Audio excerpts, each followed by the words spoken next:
Bismillahirrahmanirrahim. Assalamualaikum warahmatullahi wabarakatuh. Alhamdulillah wa syukrulillah wa la hawla wa la quwwata illa billah. Salatu wassalamu ala rasulillah wa ala alihi wa sahbihi wa mawalah. Rabbi shrah li sadri wa yassir li amri wahlul 'uqdatam min lisani yafqahu qawli. Amma ba'du. Bapak Ibu yang dirahmati Allah, alhamdulillah kita ucapkan atau aturkan puji syukur kita kepada Allah Subhanahu wa taala atas limpahan nikmat yang kita terima, iman Islam yang utama, dan harus kita jaga dengan takwa.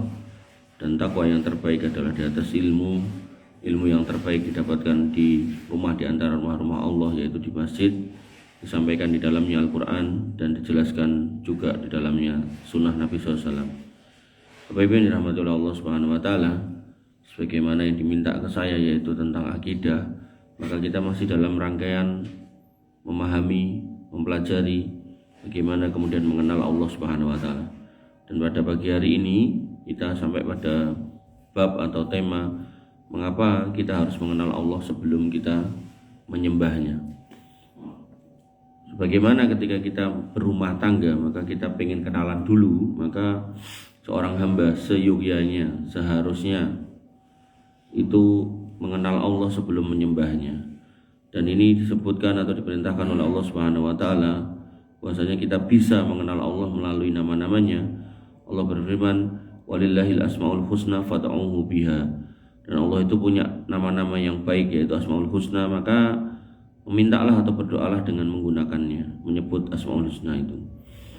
Wa darul ladina yulhiduna fi asma'ih, dan tinggalkanlah orang-orang yang menyimpang, orang-orang yang tidak jelas dalam menjelaskan atau menyebut nama-nama Allah itu. Sayudzawna ma kanu ya'malun, maka mereka akan mendapat balasan terhadap apa yang mereka kerjakan. Imam Ibnu Katsir mengatakan, hada amrun minallahi ta'ala ayyud'a subhanahu wa ta'ala biha fahiya mu'tamadud du'a wa mas'alatul ibadah.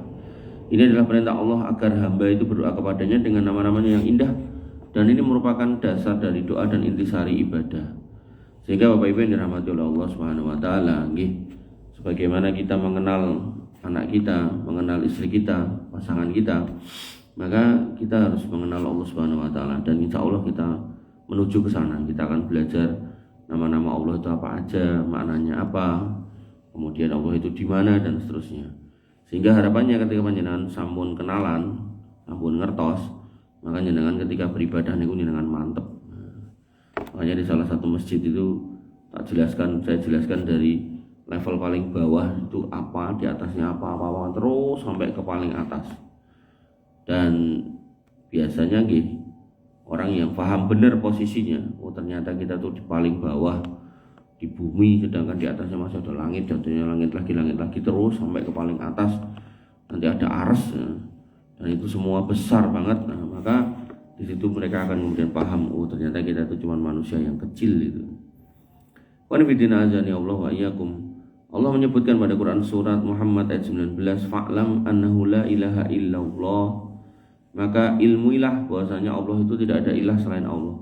Di sini berarti ada perintah untuk kita mencari ilmu tentang Allah yang esa. Wastaghfir lidzambika walil mu'minin wal mu'minat. Baru setelahnya itu mohonlah ampun bagi dosamu dan orang-orang yang beriman, laki-laki maupun perempuannya. Allahu ya'lamu mutaqallabakum wa maswaakum. Dan Allah mengetahui tempat usahamu, tempat yang kamu gunakan untuk macam-macam mengusahakan, dan juga tempat tinggalmu. Syekh As-Sa'di mengatakan, fabda' bil ilmi qoblal qawli wal amal. Ayat ini merupakan perintah untuk kita itu mencari ilmu sebelum berucap dan beramal. Li'annal ilma aslu kulli qawlin wa amalin sahihin. Karena yang namanya ilmu itu adalah landasan pokok dari setiap ucapan dan amal yang dikatakan benar. Artinya ketika kita beribadah kok enggak kenal Allah, nah biasanya ibadahnya itu hampa. Ibaratnya jenengan diulemi ning ra kenal wonge. Niku arep mangkat sosok ya rasa-rasen tekan gone ya ora patek gagas apa to. Akhirnya sing ngekeki ulem juga ketika jenengan dugi niku nggih biasa mawon monggo tapi juga enggak kemudian gimana. Benten ketika kemudian diulemi ning kenal, jenengan begitu datang disalami sing tenan gitu kan, digoleki nggon sing tenan ngoten niku to. Makanya Bapak Ibu yang dirahmati oleh Allah Subhanahu wa taala, sebenarnya orang kalau mau ulem-ulem niku ya nek iso ya sing kenal-kenal wae. Tapi nggih kadang penting golek opone gitu akhirnya kuwabeh dilemi. Nah, kemudian Nabi SAW bahkan menyebutkan di dalam perintahnya kepada Mu'adz bin Jabal, ya ketika beliau mengirim Mu'adz untuk berdakwah di Yaman, Ana Rasulullah SAW ba'asa Mu'adz ila Yaman, bahasanya Nabi mengirim Mu'adz ke Yaman. Faqala dan beliau mengatakan, innaka takdumu ala qaumin min ahli kitab. Mengko sing mbok parani kuwi wong ahli kitab. Wong Yahudi, wong Nasrani gitu. Falyakun awwal ma tad'uhum ilaihi ayyuwahhidullah ta'ala. Harusnya dan hendaknya yang pertama kamu kenalkan, kamu dakwahkan kepada mereka adalah tentang mengesahkan Allah. Itu dulu kenalkan. Nah, kemudian fa idza arafu dzalika fahbirhum annallaha qad farada alaihim khamsa shalawat. Nek mereka sudah tahu tentang Allah, laki jelaskan tentang salat. Ini inti dakwah kayak gitu. Makanya salat itu penting ya, tapi orang yang salat tapi tidak ngerti salat itu apa atau kepada siapa dia sedang menyembah, mengko nek koncone ra salat teko yo ra sida salat. Atau nanti nek imane lagi ada masalah, misalnya ada masalah dengan keluarganya, yo lali meneh sing salat itu. Makanya ada orang yang sok salat seorang, itu karena tadi itu loh, ndak kenal Allah. Makanya kenapa kita harus memahami pentingnya mengenal Allah itu agar kemudian kita itu tetap istiqomah, bahwa ada masalah atau enggak. Imam Nawawi mengatakan fihi dalilun ala annal bidayah fit dakwah takunu bitauhid wa ma'rifatillah. Di sini menunjukkan bahwa awal orang berdakwah itu ya harusnya dengan menjelaskan tentang keesaan Allah dan menjelaskan tentang siapa itu Allah, mengenal Allah. Fahiya aslul Islam wa qaiduhu al-kubro. Karena itu adalah pokok landasan dari Islam dan keutamaan dalam Islam yang harus difahami oleh seorang muslim, yaitu mengenal Allah. Nah, kemudian Bapak Ibu dirahmati oleh Allah, Ibnu Taimiyah mengatakan aqdamu ma amarallahu bihi at-tauhid wa huwa ma'rifatuhu wa ibaduhu wahdahu la syarikalah. Perkara terbesar yang Allah perintahkan kepada manusia itu adalah mengesahkan Allah, yaitu bentuknya apa? Yang pertama mengenalnya, baru kemudian beribadah hanya kepadanya tanpa menyekutukannya. Makanya orang-orang itu nek tiba-tiba dikata oh coba berbuat musyrik, tapi nek dia enggak ngerti Allah itu siapa, biasanya langsung lawan itu. Apa kata mereka orang-orang yang kemudian dinasihati untuk tidak berbuat kesyirikan tapi tidak kenal Allah? Mereka akan mengatakan hadza ma wajadna alaihi abauna. Ini loh yang diajarkan mbah-mbah gue ngene iki. Kenapa lah tidak kenal Allah? Makanya pentingnya mengenal Allah dalam arti yang sebenar-benarnya, yaitu Allah itu siapa, di mana, kuasanya seperti apa, nama-namanya apa saja, maknanya apa gitu. Dan ini proses panjang Pak Bu untuk mengenal Allah. Makanya tinggal jenengan sabari, ya, saya juga menyabari agar kita bisa ketemu tiap pekan insya Allah, dan kita kenal sidik-sidik, sedikit-sedikit tapi lama-lama menjadi bukit, sedikit-sedikit lama-lama menjadi tahu gitu kan. Yang kelima, tanpa mengenal Allah ibadah tidak ada nilainya. Allah berfirman pada Quran surat Az-Zumar, wa ma qadarullah haqqa qadri wal ardu jami'an qabdatuhu yaumal qiyamah was samawati mutwiyatun biyaminih subhanahu wa ta'ala amma yusrikun.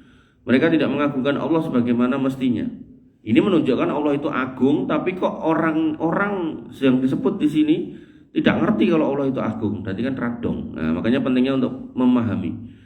Padahal kata Allah, bumi seluruhnya itu dalam genggamannya.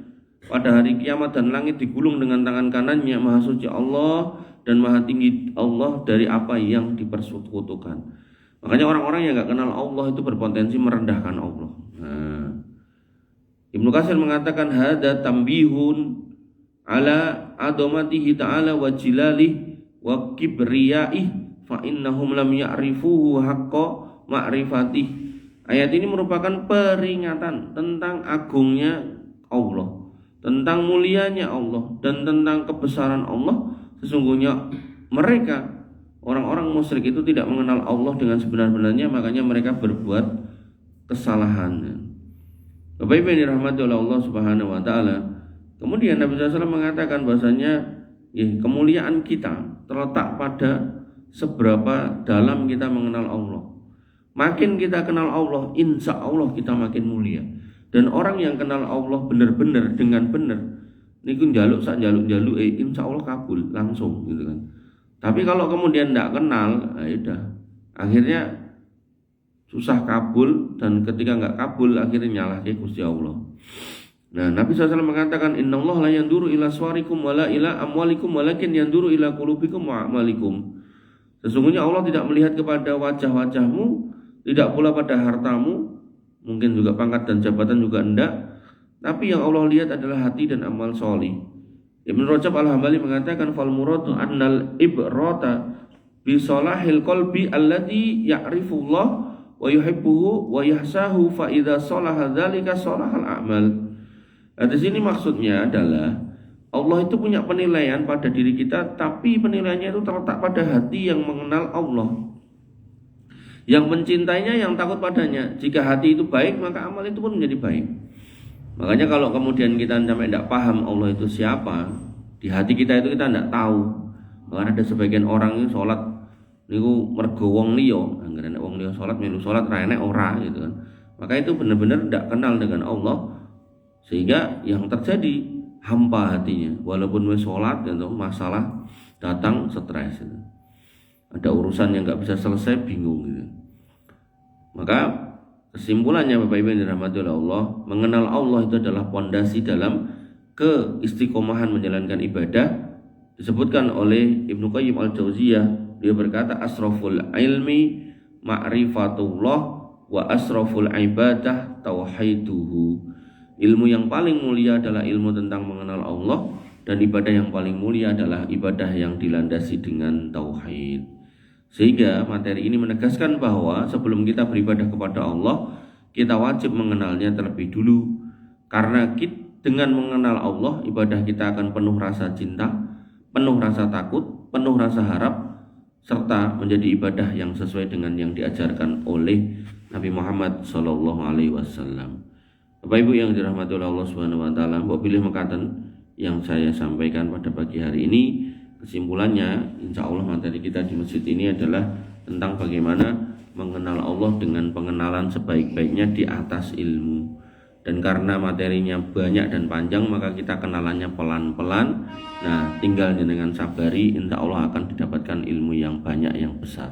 Mungkin ini yang saya sampaikan, kurang lebihnya saya mohon maaf. Wa'alafu minkum. Subhanakallahumma bihamdika asyhadu an la ilaha illa anta astaghfiruka wa atubu ilaik. Assalamualaikum warahmatullahi wabarakatuh.